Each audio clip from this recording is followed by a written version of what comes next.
Vika, mahasiswi S1 di sebuah perguruan tinggi di Yogyakarta. Saat ini saya sedang menyusun sebuah laporan kerja tentang pesantren.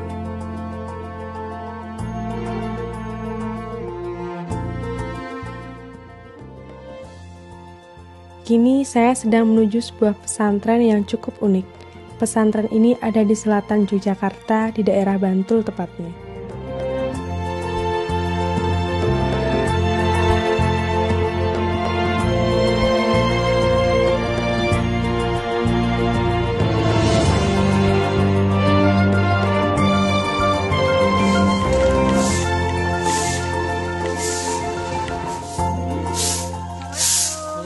Permisi Pak, saya mau numpang nanya, ini benar pesantren budaya ilmu gini ya? Betul Mbak, betul. Oh, saya mau bertemu dengan Gus Nasnya ada?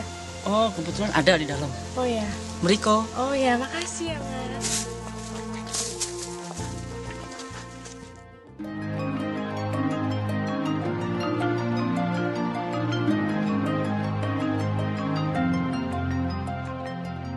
Inilah lokasi pesantren budaya. Terletak di dalam hutan jati di Desa Nogosari, Bantul. Pesantren ini dipimpin oleh Bapak Nasruddin yang biasa dipanggil Gus Nas. Assalamualaikum Pak. Salam. Ya. Oh. Kenalin Bapak, Ya. saya Vika dari Ya. kampus. Saya dapat tugas dari kampus buat mempelajari ilmu budaya Giri ini. Kebetulan saya kan googling di Google, terus saya nemu lokasi ini. Saya pengen ngobrol sama Bapak. Oh, baik, Gimana, terima Bapak? kasih. Tapi sebelumnya maaf saya nggak pakai jilbab ya Bapak ya. Di sini terbuka bagi siapapun. Oh iya. Jadi intinya kebaikan itu dari arah manapun. Oh iya. Hatinya baik dan seterusnya. Mari kita. Iya. Ya. Terima kasih Bapak.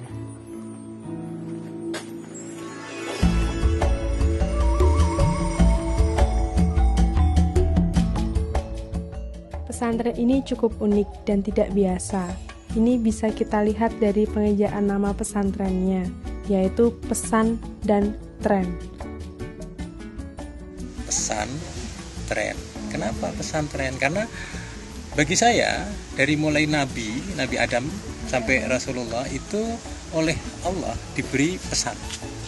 Jadi itu penting. Maka pesan itu saya garis bawahi, pesan. Message dalam bahasa Inggris, kemudian risalah dalam bahasa Arab. Lalu jarak saya dengan Rasulullah, jarak kita semua ini adalah 15 abad. Maka pilihannya kemudian tren.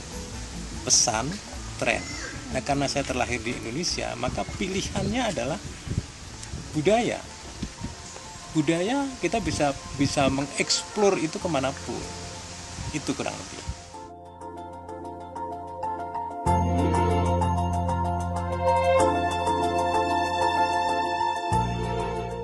Teman-teman semua mungkin heran, kenapa Gus Nas membangun pesantren di daerah terpencil seperti ini. Pemilihan daerah ini ternyata memang sudah dipikirkan masak-masak oleh Gus Nas dalam rangka menyebarkan kebaikan kepada umat manusia. Kami memilih tempat itu ada 3 kriteria yang kami punya, yaitu di mana keterbelakangan, kebodohan, dan kemiskinan ini. Kemudian kriteria berikutnya, di mana tempat sebuah kalurahan yang kemudian tidak ada lembaga seperti itu, supaya kita tidak berkompetisi, karena kita akan mengkreasikan ide-ide baru mengenai apa sesungguhnya yang dipesankan oleh Allah kepada para nabi itu. Sebuah tempat yang mengalami keterbelakangan, kemiskinan, dan kebodohan adalah sebuah tempat yang tepat untuk Gus Nas membangun pesantrennya dengan sebuah pendekatan budaya.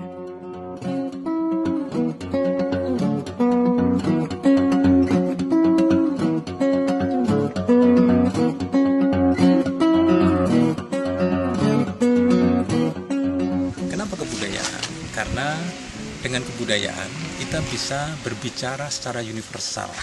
Kita punya identity, tapi kita juga bisa melakukan akulturasi dengan dialog-dialog pada siapapun.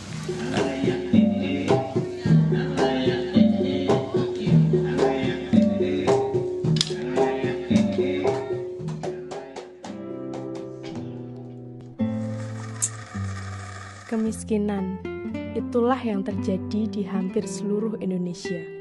Pesantren budaya hadir di daerah miskin ini dengan sebuah solusi. Kemiskinan itu harus dijawab. Betapa banyak orang-orang miskin di sekitar kita. Nah, tetapi kemiskinan yang jawabannya keliru akan menimbulkan kemiskinan baru. Contohnya dengan bantuan misalnya. Karitatif, charity, itu tidak dibenarkan, Pak. Kemudian kita bikin yang namanya lembaga keuangan mikro. Lembaga keuangan mikro itu untuk apa? Petani. Kita mulai kurang lebih 3-4 tahun lalu lah dari modal yang hanya 12 juta rupiah.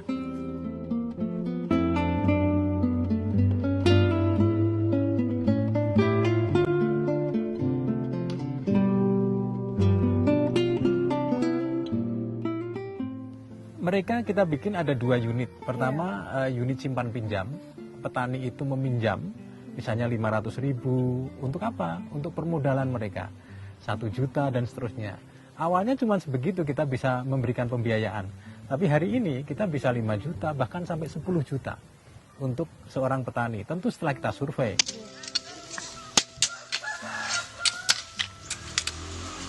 Kita mengenal hablum minannas dan hablum minallah.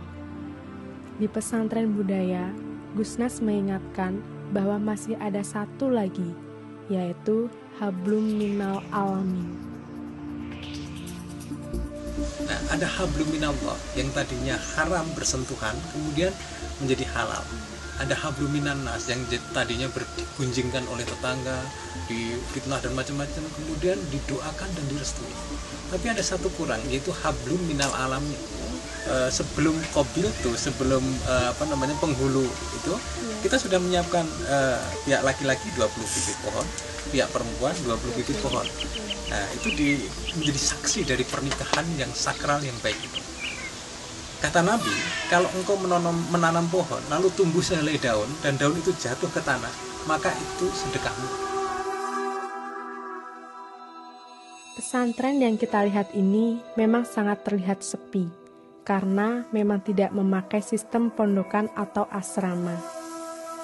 Namun ternyata pesantren ini tetap memiliki kegiatan yang intinya merupakan solusi untuk mengentaskan keterbelakangan, kemiskinan, dan kebodohan. Salah satunya adalah hutan santri.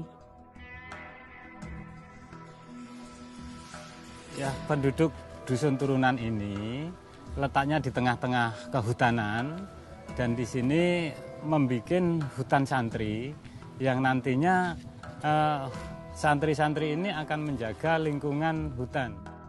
Khususnya penduduk turunan, terutama pemuda-pemudanya, untuk menjaring agar mereka mengetahui apa pentingnya hutan dan apa fungsinya hutan ini supaya mengerti. Nah, itu. Kemudian di samping itu juga kita membina dalam beragama. Kita selalu mengadakan pengajian dan mujadahan. Kemudian penduduk sini setiap malam Jumat ini diadakan yasinan untuk ibu-ibu semacam itu.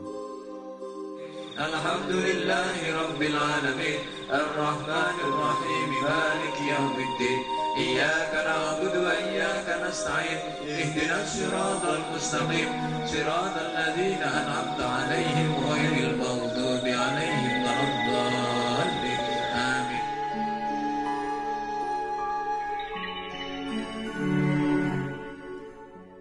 Musola 7 simbol.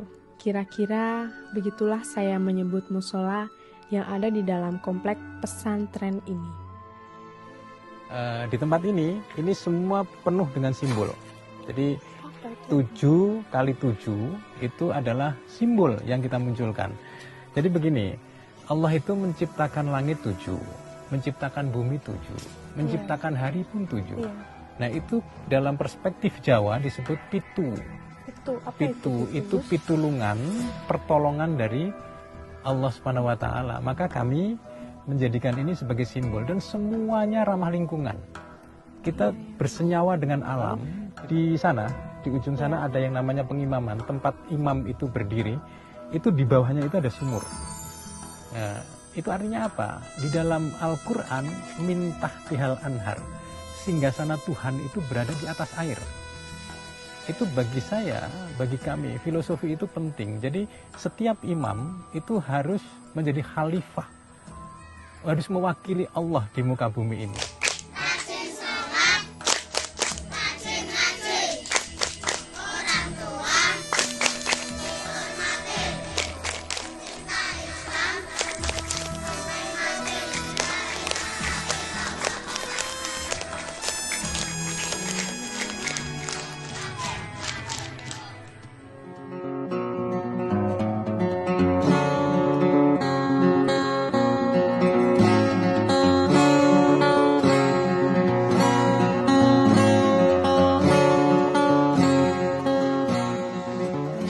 Warga yang ada di sekitar pesantren budaya ini adalah santri dari Gusnas. Ya, untuk santri di Ilmu Giri ini, kami katakan bahwa konsep pemberdayaan kepada lingkungan masyarakat, otomatis santri di Ilmu Giri ini, semua warga kami di Dusun Nogosari adalah menjadi santri. Islam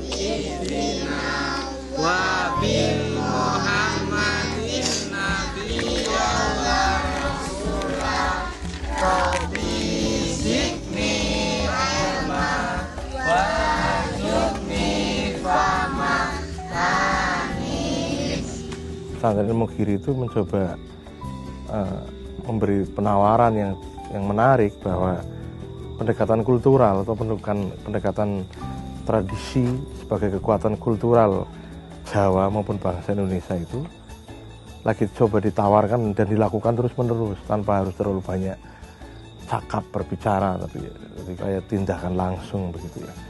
Saya kira Ilmu Giri itu basisnya adalah penghancuran egoisme di dalam diri manusia. Jadi orang tidak akan mungkin memahami ekosofisme kalau di dalam dirinya itu masih bersemayam kekuatan nafsu egoisme. Jadi saya kira kekuatan dari Ilmu Giri ini adalah pengosongan dan penghancuran egoisme. Karena ketika diri seseorang itu sudah mengosongkan egoismenya, maka ego Tuhan itu masuk di dalam dirinya dan itu menjadi kekuatan terbesar dari Ilmu Giri. Saya melihat ilmu Giri lebih dalam lagi karena untuk pelestarian lingkungannya. Jarang kita temukan di pondok pesantren yang lain ya untuk pelestarian lingkungan. Tentu saja pelestarian lingkungan itu tidak hanya untuk pesantren itu sendiri, tapi untuk masyarakat umum yang datang ke sana itu menjadi percontohan bagaimana nanti kemanfaatan lingkungan yang akhirnya nanti untuk kesejahteraan masyarakat. Yang kami ketahui bahwa pesantren budaya Ilmu Giri telah berhasil bagaimana menerjemahkan ayat-ayat qauliyah ini ke dalam kehidupan nyata, terutama kehidupan masyarakat sekitar, sehingga ajaran yang luhur tidak terasa jauh dari jangkauan umat, tapi justru menjadi spirit dan memberikan ilham dan mewarnai kehidupan umat dan sekaligus bisa diterjemahkan dalam kehidupan sehari-hari.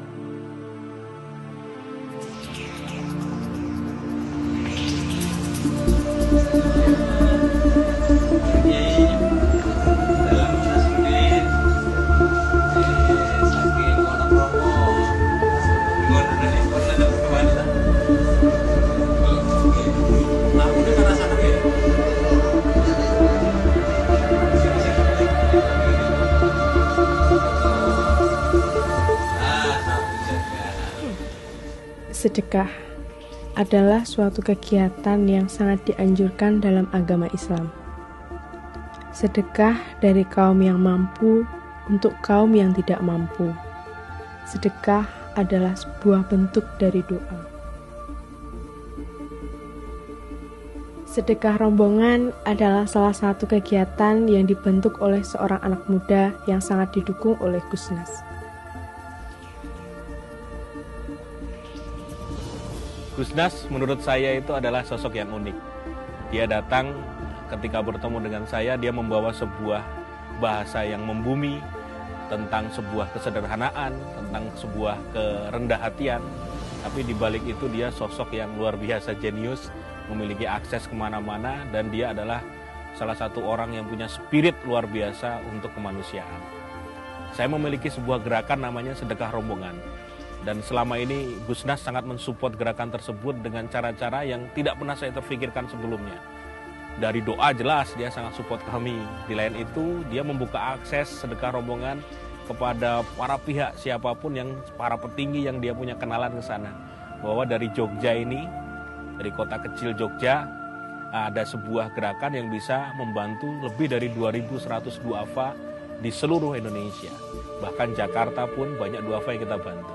Dan Gusnas memiliki peran luar biasa. Ternyata kalau kita mau eksis, tidak harus kita tinggal di kota besar. Dari tengah sebuah hutan, di tengah kesunyian seperti ini, ternyata kita pun bisa menembus, punya akses kemana-mana. Dan itu luar biasa buat dia. Allah tidak akan merubah nasib suatu kaum jika kaum itu tidak ingin merubah nasibnya sendiri. Demikianlah Allah berfirman. Dengan perantara Gusnas, dengan pesantren budayanya, akhirnya sebuah kaum telah berubah nasibnya. Sehingga diharapkan nasib kaum ini bisa menjadi lebih baik dari hari kemarin, dan masa depannya bisa lebih baik dari hari ini.